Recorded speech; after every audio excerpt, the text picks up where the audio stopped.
lihat bagaimana pernyataan yang disampaikan oleh Ketum PDIP Megawati Soekarno Putri dalam seminar internasional yang memperingati 70 tahun Konferensi Asia Afrika. Tapi sebelumnya kami juga akan menghadirkan untuk Anda informasi mengenai gambaran kondisi pasang surut hubungan komunikasi antara Ketum PDIP Megawati Soekarno Putri dengan Presiden Prabowo Subianto. Ini kami coba untuk rangkum dan mencatat untuk Anda pemirsa, Bapak-bapak juga mungkin bisa ikut menyimak. Ini di tahun 2009 kita tahu bahwa Megawati Soekarno Putri dan juga Prabowo Subianto maju sebagai Capres-Cawapres. Kemudian berhadapan dengan pasangan SBY Budiono dan JK Wiranto. Nah, 2012 PDIP serta Gerindra sepakat mengusung Jokowi Ahok sebagai Cagup dan Cawagup DKI Jakarta. Pasangan ini mengalahkan petahana Fauzi Bowo dan juga Nahrawi Ramli. Serta 2014 PDIP dan Gerindra mulai merenggang. Di Pilpres 2014 PDIP mencalonkan Jokowi JK, Gerindra mencalonkan Prabowo Hatta Rajasa. Dan 2019 pada Pilpres 2019 PDIP kembali mencalonkan Jokowi berpasangan dengan Ma'ruf Amin, sementara Gerindra mencalonkan Prabowo bersama dengan Sandiaga Uno. Di 24 Juli 2019 ada momen yang menarik pemirsa, Megawati dan juga Prabowo bertemu di kediaman Megawati di Tengku Umar, di mana Ibu Mega menyiapkan menu spesial berupa nasi goreng ya. 8 Agustus 2019 Megawati mengundang Prabowo dalam Kongres kelima PDIP di Bali. Dan berikutnya ada juga situasi lain 23 Oktober 2019 di mana Prabowo resmi bergabung dalam Kabinet Indonesia Maju sebagai Menteri Pertahanan. Pada Pilpres 2024 PDIP dan Gerindra kembali renggang. PDIP mengusung Ganjar Pranowo Mahfud MD, sementara Gerindra mengusung Prabowo dan Gibran. Dan 7 April 2025 suasana Idul Fitri, kedua tokoh nasional ini kembali bertemu di Tengku Umar. 2 Juni 2025, Megawati dan Presiden Prabowo kembali bertemu saat peringatan Hari Lahir Pancasila. Keduanya tampak berbincang dengan akrab pemirsa pada saat itu. Dan di 1 Agustus 2025, Presiden Prabowo memberikan amnesti bagi Sekjen PDIP Hasto Kristianto bersama dengan pemberian abolisi bagi mantan Mendak Tom Lembong yang juga cukup ramai serta menjadi sorotan publik nih kala itu. Di saat yang sama, Megawati juga meminta kader untuk mendukung pemerintahan Presiden Prabowo yang disampaikan dalam Bimtek PDIP di Bali.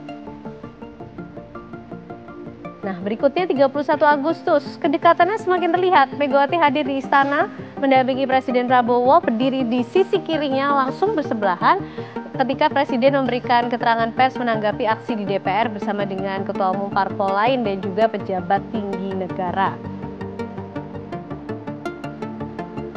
Dan di 17 Oktober 2025, Megawati ini mengirimkan anggrek berwarna merah dan juga putih saat ulang tahun dari Presiden Prabowo 17 Oktober. Dan sebelumnya pada ulang tahun Ketua Umum PDIP 23 Januari, Presiden juga mengirimkan bunga anggrek serta vitamin.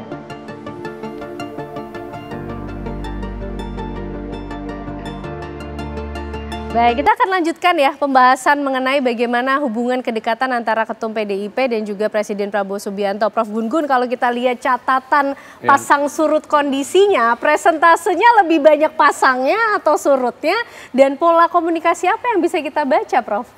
Jadi gini ya, itu nggak bisa diprosentase.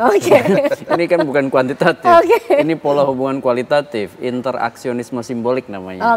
Jadi kalau kita lihat, dua hal, kebutuhan dan kepentingan, itu dua sisi dari mata uang yang sama dalam konteks mengelola hubungan politik. Ya, contoh misalnya kebutuhan seperti hari ini, Pak Prabowo pasti butuh PDI Perjuangan. Kenapa? Tentu di luar kongsi-kongsi yang sudah ada ya. Kenapa? PDI Perjuangan kan partai pemenang pemilu legislatif, sehingga kebutuhan itu bisa sifatnya menjadi prakondisi dalam membangun akselerasi program-program sehingga dukungan di DPR kan diperlukan meskipun PDI Perjuangan bukan partai yang berada dalam line up kabinet Pak Prabowo. Tapi kan itu harus dikelola sehingga apa, kepentingan-kepentingan Pak Prabowo untuk mengakselerasi program bisa berjalan optimal, ya kan? PDI Perjuangan juga sama. Punya kebutuhan yaitu soal eksistensi partai yang tentu persisten, punya daya tahan. Bukan hanya di satu periode, tapi juga mungkin melampaui periodenya Pak Prabowo 2 sampai 2029 kan. Nanti juga kan ada kepentingan elektoral lainnya.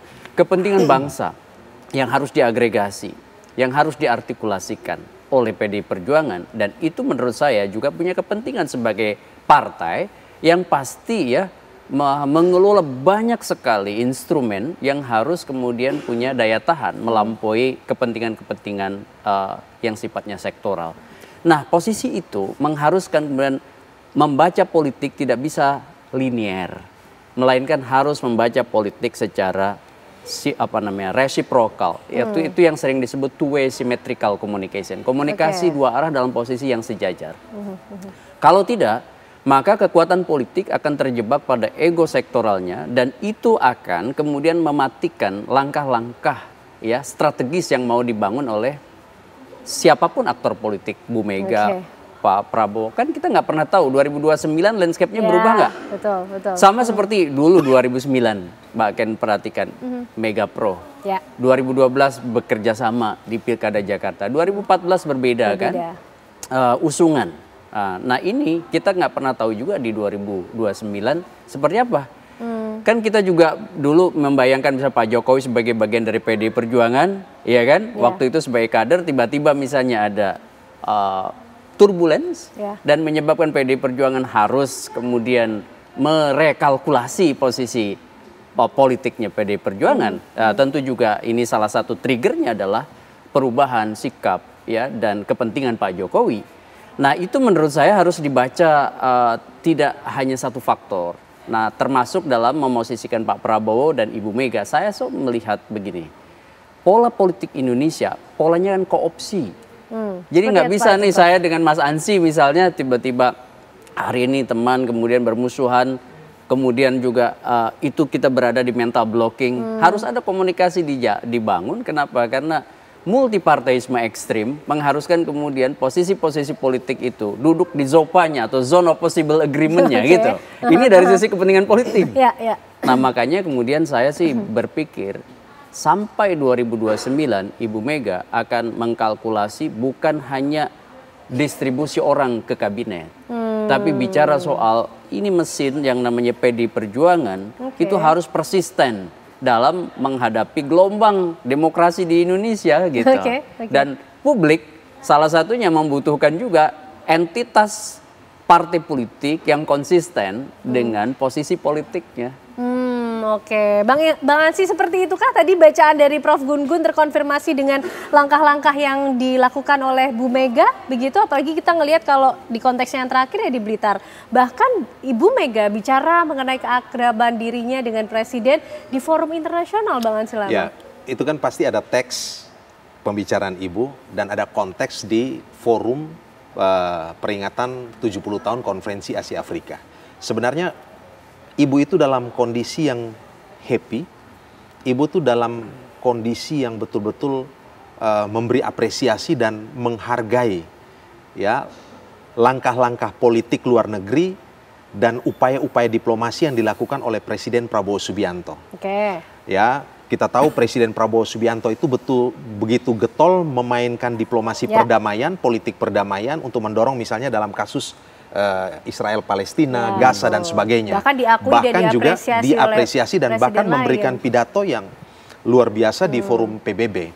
Dan peringatan 70 tahun kemarin, Ibu melihat bahwa apa yang dimainkan oleh Presiden Prabowo, kita tahu bahwa sejak awal dilantik sampai hari ini kalau tidak salah ada 35 kali Presiden Prabowo itu mengelilingi 4 benua ini ya untuk melakukan membangun komunikasi internasional di fora-fora internasional dengan negara tetangga ataupun mitra-mitra kerjasama dunia internasional. Dan Ibu melihat itu spiritnya itu spirit persis sama yang dilakukan oleh Bung Karno begitu. Lagi-lagi ada semangatnya ada semangat berupaya untuk membangun kerjasama internasional, memperkuat perdamaian dan dasar dari perdamaian dan kerjasama internasional ini adalah penghormatan terhadap kemanusiaan. Dan kita tahu kalau bicara Konferensi Asia Afrika itu kan Bung Karno berkumpul dengan para pemimpin dunia, negara-negara yang baru merdeka, yang ingin punya kedaulatan, dan kemudian melahirkan Dasar-Sila Bandung dan melahirkan gerakan non-blok. Dan persis apa yang dilakukan oleh Presiden Prabowo Subianto, mendorong kerjasama internasional, mendorong perdamaian global, ya, yang dasarnya itu adalah pada sovereignty, kedaulatan, dan pada kemanusiaan atau human rights, itu menurut Ibu, wah ini betul-betul seperti Bung Karno. Sikap proaktif dalam diplomasi internasional yang dimainkan oleh Presiden Prabowo itu dihidupkan kembali. Seperti dulu yang dilakukan oleh Presiden pertama Republik Indonesia itu Bung Karno. Itu semangatnya. Sementara tadi kalau dikatakan hubungan Ibu Mega dan Presiden Prabowo itu bukan gimmick gitu. Itu bukan gimmick. Bukan sekedar simbolik itu. Apalagi dianggap sebagai artificial connection. Enggak. Makanya alamiah dan tulus. Itu alamiah dan tidak sekedar formalistik. Kenapa? Presiden Prabowo ini kita tahu karakter seorang pemimpin yang mengembangkan paradigma persatuan. Maka beliau ingin merangkul semua, ya, ingin bersama bergotong royong bangun bangsa ini. Ibu Mega, dasarnya tuh satu aja. Kalau bertemu dengan pemimpin yang konsisten betul-betul, kokoh memegang konstitusi, dan kemudian pro rakyat, pasti kepentingan untuk bangsa dan negara itu ketemu.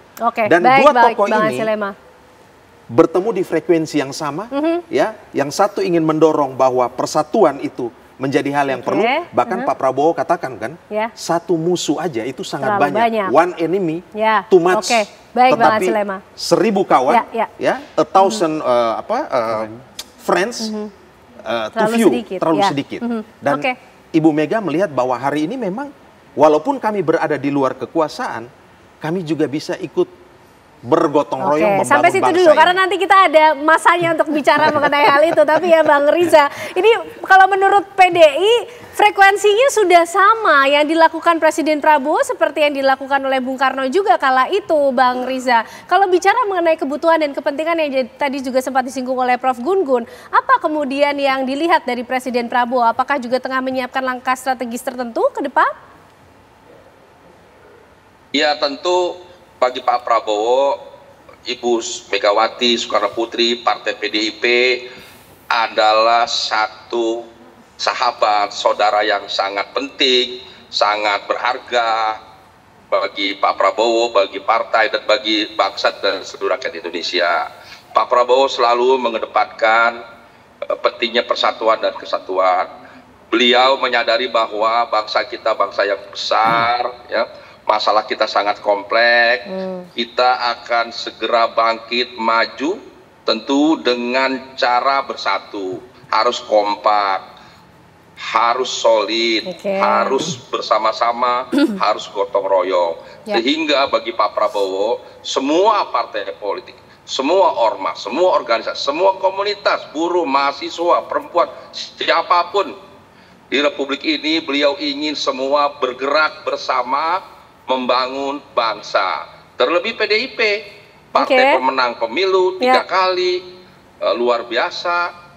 Jadi apalagi hubungan sebelumnya Bung Karno, Pak Sumitro, tadi juga disampaikan bahwa Bung Karno juga sebagai pemimpin yang menyadari pentingnya diplomasi politik dunia dengan pemimpin dunia, dan alhamdulillah Pak Prabowo mengikuti jejak penting sejarah Presiden pertama menyadari pentingnya membangun diplomasi luar negeri, komunikasi politik luar negeri yang penting. Dan alhamdulillah kita menyadari dan bangga sebagai bangsa Indonesia, Bapak Prabowo menjadi tokoh dunia, menjadi tokoh 15 besar pemimpin muslim dunia di G20, di PBB kemarin dengan pidatonya yang membanggakan, menyadarkan kita semua, bahkan seluruh bangsa, pentingnya perdamaian, pentingnya persatuan, pentingnya semua sama sebagai sebuah bangsa yang besar maupun yang kecil, yang kuat harus membantu yang lemah dan seterusnya. Beliau apa yang diyakini Pak Prabowo, beliau juga ingin meyakini seluruh bangsa-bangsa di dunia agar bersama-sama membangun negara masing-masing, membangun bangsa masing-masing, saling hormat, menghormati, saling bantu. Tidak boleh ada lagi yang kuat menindas yang lemah. Apalagi membiarkan yang lemah mati kelaparan.